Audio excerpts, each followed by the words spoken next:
அதனால தான் அரசுகள்லாம் என்ன செய்யணும்னா, நல்ல திரைப்படம் எடுக்கிறப்ப, அவங்களுக்கு இன்னைக்கு பார்த்தீங்கன்னா 2015லேருந்து 2025 வரைக்கும் மானியம் கொடுக்கவே இல்ல. எங்க தலைவர்கள், சங்க தலைவர்கள்லாம் எல்லா சீஃப் மினிஸ்டர் போய் எதுக்கு அடிக்கடி பார்க்குறாங்க. எதுக்கு பல காரியங்களுக்காக பார்க்குறாங்க. ஒரு ரூ. 10,00,000 ஒரு ரூ. 20,00,000 ஒரு நேர்மையான ஒரு திரைப்பட தயாரிப்பாளர்கள் குடுத்தாங்கன்னா, அது வந்து அவங்களுக்கு அதுவும் 2015ல எடுத்தது 2028ல நான் செத்த பிறகு கிடைச்சேன்னு உபயோகம் கிடையாது. ஒரு வருடத்திற்குள்ளாவது அந்தந்த வருடங்களுக்குள்ள அரசு கர்நாடகா அரசு வந்து நான் இதை கன்னடத்துலையும் பண்ணியிருக்கேன். ஓகே. பைலிங்குவலாக பண்ணியிருக்கேன். ஏன்னா அங்கே ₹10,00,000 கொடுக்குறாங்க 100 படங்களுக்கு வருஷம். ஓகே. 200 படம் ப்ரொடியூஸ் ஆகுதுன்னா 100 படங்களுக்கு.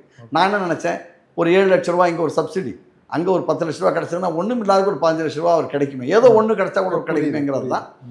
அதனால் வந்து அரசுகள் வந்து நம்ம சும்மா சொல்கிறோம், அவங்களுக்கு 1000 பிரச்சனை இருக்கலாம். ஆனால் 10 வருஷமாக நீ சப்சிடி கொடுக்கல, எல்லாருக்கும் ஏகப்பட்ட பணத்தை கொடுக்குறீங்க. அப்போ ஒரு எங்களை மாதிரி ஒரு சீரியஸான எனக்கு காசு தர வேணும், ஒரு டைரக்டருக்கெலாம் கொடுக்க வேணாம். நாங்கள் எப்பொழுதும் போல் பஸ்ஸில் போகிறோம், நடந்து இட்லி சாப்பிட்டு வாழ்கிறோம், எங்களுக்கு பிரச்சனை கிடையாது. ஆனால் ஒரு தயாரிப்பாளர் பணத்தை இருக்கிறப்ப அவங்களுக்கு அந்த நோபலாக பண்ணுறப்ப அவங்களை ரெக்கக்னைஸ் பண்ணி அவங்க ஒரு ₹10,00,000 கொடுத்தா நம்ம சமுதாயத்துக்கு நல்ல படங்கள் கிடைக்கும். புரியுது.